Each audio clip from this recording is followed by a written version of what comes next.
So in the previous section, we talked about integration of the basic trigo functions, which are listed here. So these are standard forms. Okay, standard forms are just the direct result of differentiating the 6 basic trigo functions. Differentiating cosine gives us minus sine, differentiating sine gives us cosine, so on. So all these are the result of differentiation. So that means that when we integrate, it's quite easily done. But the rest is also provided in M36. So anything else that we are given, we can't integrate it so directly. We have to look at trigo identities. But what trigo identities we use is will try to help us to guide us towards those that we can integrate. So for instance, let's look at tangent square. Okay, at first glance, we cannot integrate tangent square, alright? Because it's not any of the things we have learned before. But is there an identity that connect us to tangent square? Can connect tangent square to something in this list. I hope what jumps out at you could be secant square. Because you know that tangent square plus 1 is secant square. So actually I can change it to secant square. Okay, the reason why I change this is because I cannot integrate tangent square directly, but secant square I can. Secant square integrate become tangent. So in this case, it is just tangent x. Integrating 1 is just x, so plus c. So that's it. Okay, where c is a arbitrary constant. Okay, I'll just write it once and then hopefully write the rest next time. Okay, next, sine square. Okay, sine square is, again, there's no direct way to integrate. This is not polynomial, so we cannot just take like power 3, things like that. So sine square cannot integrate directly. Again, we need to look at what identity we can use. So actually we can use our double angle formula. So double angle formula cos 2x or 2a will give us 1 minus 2 sine square.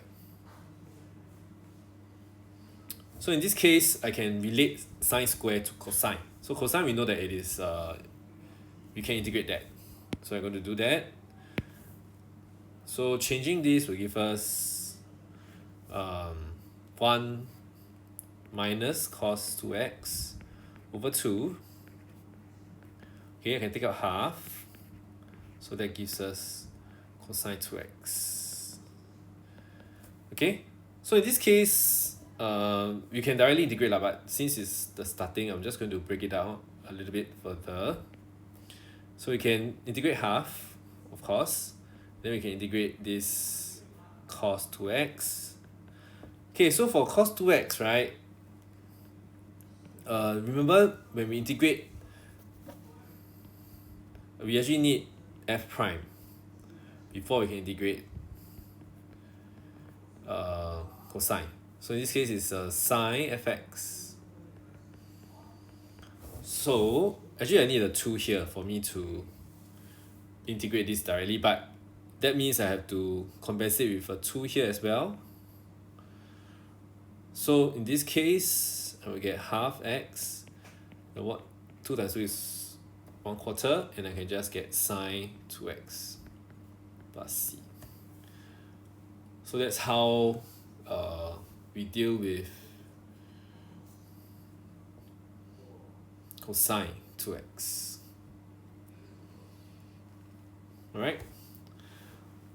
So very similarly for cosine square. So again, cosine square, again, we cannot integrate directly because you can see that it's not one of these on the right hand side, right? It's not one of these, so I have to use some identity. So again, double angle formula comes into play. Okay, there's a few forms. Okay, there's another form that is 2 cosine square a minus 1. So I can also relate cosine square to cos. So I can relate that to 1 plus cos 4x over 2.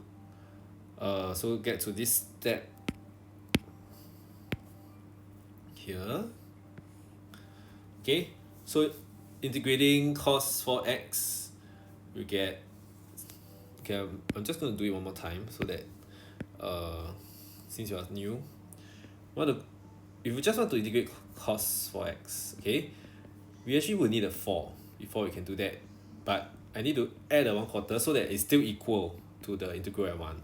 So in this case, it will be fx, this will be f prime. So now I can say it's 1/4 sine 4x when I integrate. Alright, as you go along, you probably can jump from here to here, but that's what's happening lah. Don't try not to reduce it to formula, like sine 4x and then divide by 4. But that's what we are doing here. Okay, so integrating cosine 4x, we get 1/4 sine 4x. Integrating 1 is just x. So that's how we deal with this identity.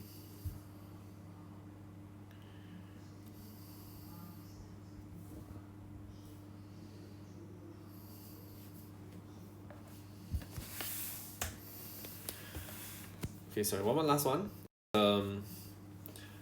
1 plus 2x. Again, this is not the form recognized. It's also not f prime with an f, anything like that. So again, I'm going to use double angle formula. The idea is I'm trying to get rid of the 1. So I can take 1 minus 2 sine square a, or I can take 2 cos square a minus 1. But which one will let me get rid of the 1? The 1 here, I mean. Right? So what I'm going to do is I'm going to change it to 1 plus 2 cos square x minus 1, so that I can get rid of the 1. So that gives me 1/2 cos square x.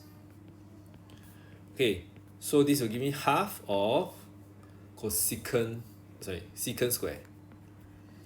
Okay, then that makes me happy because secant square is one of the easy ones, because it's a direct result in differentiating tangent.